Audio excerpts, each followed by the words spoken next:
Hello lovely people, welcome back to another weekly weigh-in, welcome back to club night. How are you doing? How have you been? How was your week been? How was it gone? Lost, gain, maintain? Let me know down in the chat. Okay, so first week back into a deficit. Not only first week back into a deficit, but actually also restarting. I know I always start my dropping back into deficit with a fast, but I've kept my fasting going this week because, as you know, I'm preparing for the next 12 weeks, which is going to include a lot of fasting. So I'm kind of taking the fasting a little bit more seriously for the health benefits of it, to see if there's any weight benefits, you know, would I lose more by doing the fasting? We shall see. But that is what I'm hoping to find out for you, so that you know, so you can know without having to do it for yourself, and then maybe you can think about giving it a go. Anyway, right, how has this week gone? So I've done all my usual things. I've done my morning journaling, I've done my meditations, I've tracked everything, obviously it's the first week back. So this week, my calories have averaged out at 1,542, which my target is 1,600. So it's a bit below where I would normally be. But first week back, I think you kind of always try a little bit harder. You know, you're a little bit more conscientious. So that's where they averaged out at. Now, my steps have been really down this week. So 5,621. As you know, I want to be hitting at least 8,000 steps a day. But the one change that has happened recently is that normally I only work 3 days a week, but recently I've taken on the extra 2 days to help out my employer, which means I've got 2 desk days where I'm sitting down, literally not moving. So that has really dropped my steps down. So I'm going to have to be thinking about that. Right, so how's it gone? The fasting's gone really well, even one day in work, because I was out all the time, out doing home visits, because that's part of my role. So I was out doing lots of home visits, and I didn't even actually lunch. I ate lunch, didn't eat breakfast, because I just didn't have the time. And I've got to be honest with you, it was a good test really, because when I do the 12 weeks, it is going to involve me completely skipping breakfast for some days. So it was good to test the water on that, not in a controlled way, but in a way that happened quite naturally.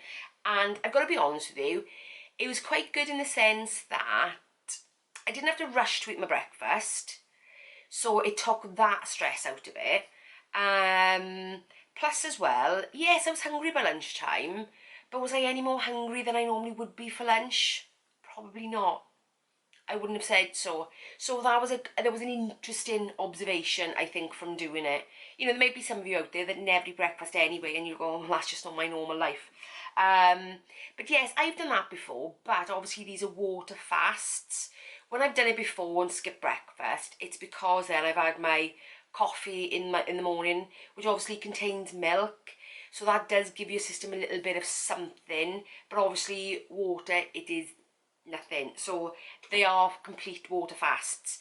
So have any of you incidentally been joining me over on Instagram? Because I am still posting on my stories every day what I eat, my fasting, when I stop it, when I start it. I'm doing a screen scroll of my NutriCheck just to let you know exactly how many calories and what I'm eating in a day. So you get a full 360 picture. Because that's what I said, I want you to have the full 360. I want you to know exactly what I'm eating, how many calories, how much I'm moving, because that gives, I think, a better picture of a weight loss journey, if you know what I mean.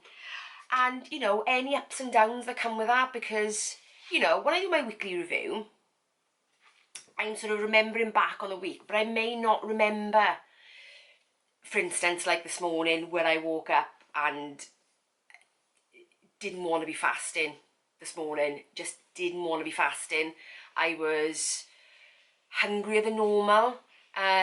So yeah, So that is obviously going to be on my stories in a bit. But yeah, so it may be those things that I kind of don't quite remember, but of course, because I'm documented daily on my stories, they will be there. So I think that gives, again, a better picture of actually how tough this journey is. It is difficult, because it's easy to go back and remember the highlights, but not necessarily to go back and remember those little tiny bits where you just thought, this is hard, or oh, I can't be bothered, or I'm really fed up today, or... So I am going to be documenting those over on my stories.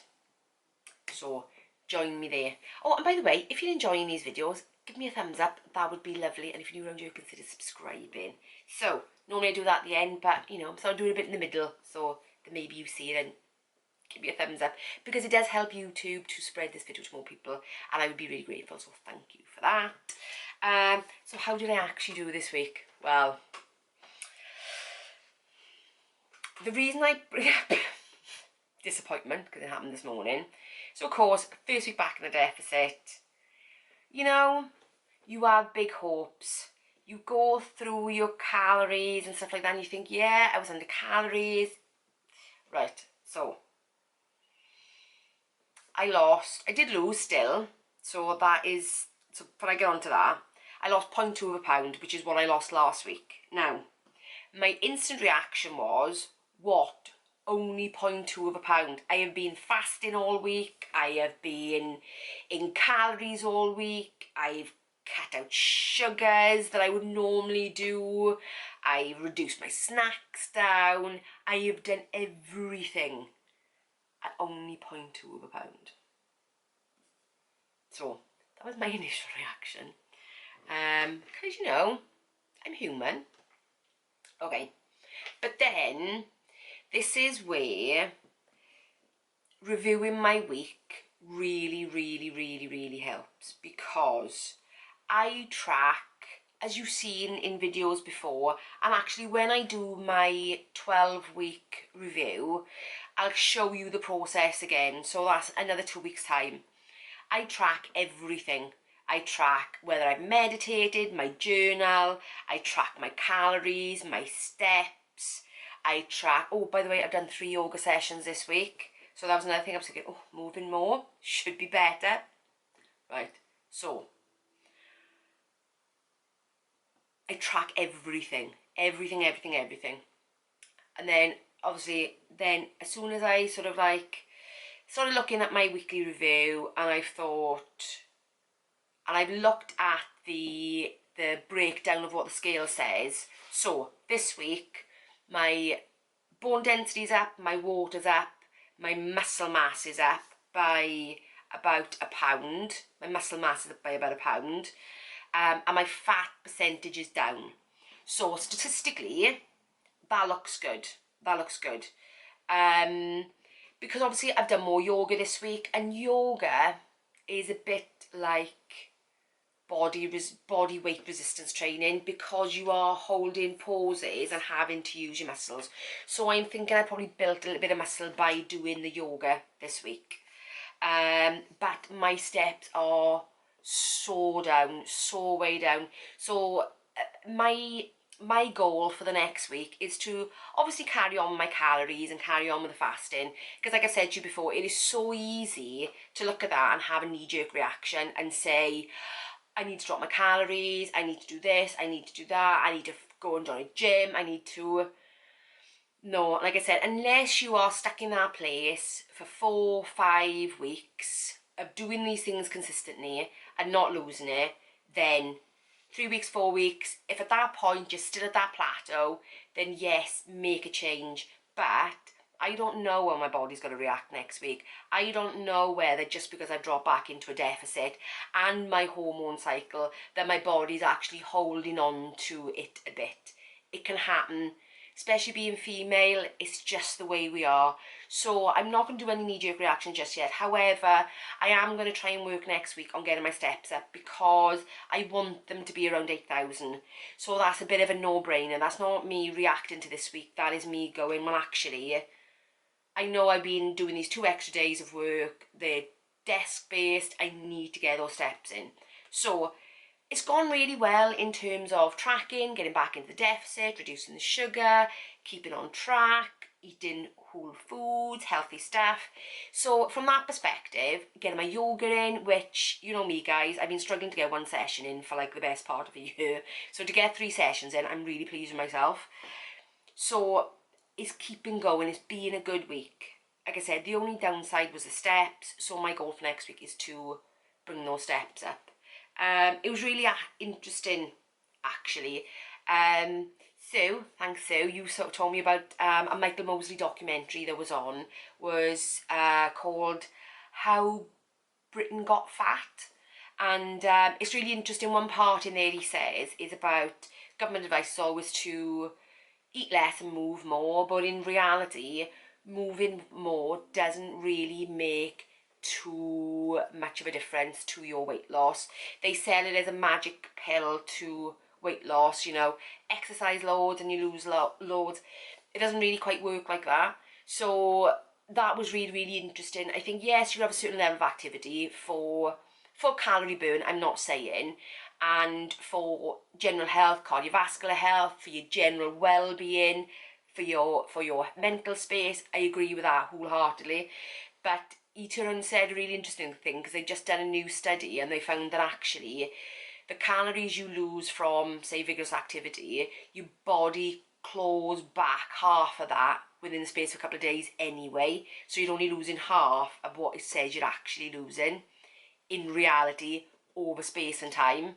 So I thought that was really quite interesting, because, you know, I think a certain base level of activity is good. And I was working out calories with one of my friends the other day, and I like to think of myself as sedentary, but she's a little bit more sedentary than I am. And I said to her, I said, well, actually, I said, if you just did some extra steps, if you did like an extra, you know, a couple of thousand steps a day, I said, you know, you could eat more calories. And she said, I don't want to, I'd rather just eat less. I was like, okay, fair enough then. So movement does play a part, you know. If you're only doing 4,000 steps a day or doing 8,000 steps a day, of course that's going to have an impact on you. Of course it does. It'd be foolish of me to say that it doesn't. But in terms of long-term, you know, in terms of your weight loss right now, they always say you can't outrun a bad diet. So food is key. Getting the food right is key. Anyway, enough of me being on my ramble in my soapbox. That is it for this week, guys.